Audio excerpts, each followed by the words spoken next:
Hello, it's time for another episode of Discipleship today. My name is Pastor Bob Benson. I pastor Christ Lutheran Church in Greenhurst, New York. Our address is Bemis Point. We're on the corner of Route 430 and the Dutch Hollow Road.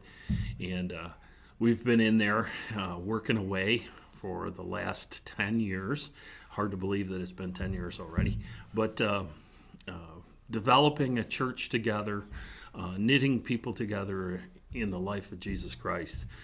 We started Discipleship today because that's my story. I was discipled to be where I am at today as the pastor there, and it's important for me, and I think it's important. It's one of the commands that Jesus gave us. Go into the world and make disciples, baptizing them, those disciples that we've made, in the name of the Father, the Son, and the Holy Spirit. We're using the book of John as a discipleship text just because of that special relationship that Jesus had with John. John refers to himself several times throughout the book as the beloved disciple without naming himself.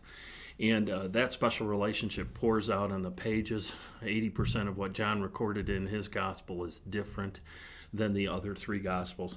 So we're in John 21, starting at verse 15. I'm going to read verses 15 through 19, and I'm going to be reading in the English Standard Version, the ESV. When they had finished breakfast, Jesus said to Simon Peter, "Simon, son of John, do you love me more than these?"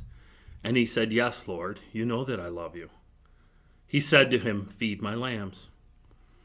He said to him a second time, "Simon, son of John, do you love me?"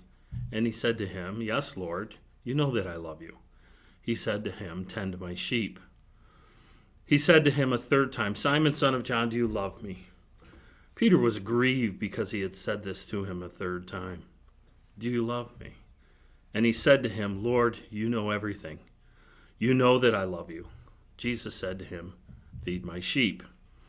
Truly, truly, I say to you, when you are young, you used to dress yourself and walk wherever you wanted. But when you are old, you will stretch out your hands, and another will dress you and carry you to where you do not want to go." This he said to show by what kind of death he was going to glorify God. And after saying this, he said to them, "Follow me." Here we get a glimpse of interaction between Peter and Jesus that John happens to be there and records. This is right after the incident where they catch the whole bunch of fish and Jesus prepares breakfast for them. And as they're finishing that breakfast up, this exchange happens. Could you imagine being in Peter's position? Peter, just a few days before, had denied Jesus 3 times. But I think this is the interesting thing here. We have this restoration, this 3 questions that are asked. Do you really love me? And if you look at this in the English language, this goes way deeper than a question, do you love me?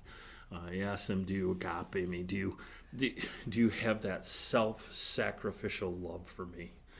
And it's a really interesting question. And then he changes that in the last question. The last time he asks that question, he uses a different word completely. And when you grasp the depth of what he's asking there, I can see where Peter seemed frustrated. But Peter finally responds to Jesus on that third question with the word that he was looking for in the first 2 questions. He actually says, "I do agape you." And that changes everything for Peter. It's a self-sacrificial. He's seeing that what he wants, what Jesus wants from Peter, is that self-sacrificial. It's not about him. It's about the lambs that he's supposed to take care of. And this is Peter's charge to lead the church, at least in Jerusalem at this time. And then he tells him about his death. And it's a little foreshadowing, and we don't have recorded any place in the biblical narrative about Peter's death. But we do know from church tradition that Peter is crucified upside down. What most of us don't realize, that his wife, he was forced to watch as his wife was crucified in front of him. You talk about self-sacrificial. And he was forced to watch that, and then he himself was hung upside down and crucified. Jesus knows all things. Matter of fact, Peter admits to that here. He says, "You know all things. You know that I love you." It wasn't about knowing whether Peter loved him or not. Jesus knew that. He wanted Peter to realize what kind of a love that he was looking for. And he still looks for today.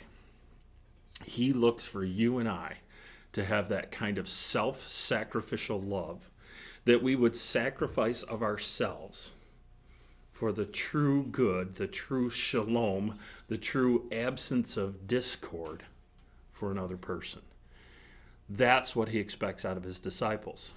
And I know that in my life, when you surrender your own comfort, your own schedule, your own agenda for the day to serve other people, that's when other people see Christ in you. And we have to have that as disciples of Jesus Christ. We have to be self-sacrificially giving of ourselves to make disciples, and self-sacrificially giving of ourselves to serve Jesus Christ. So for discipleship today, my name is Bob Benson. I would encourage you to make disciples and be self-sacrificial in it.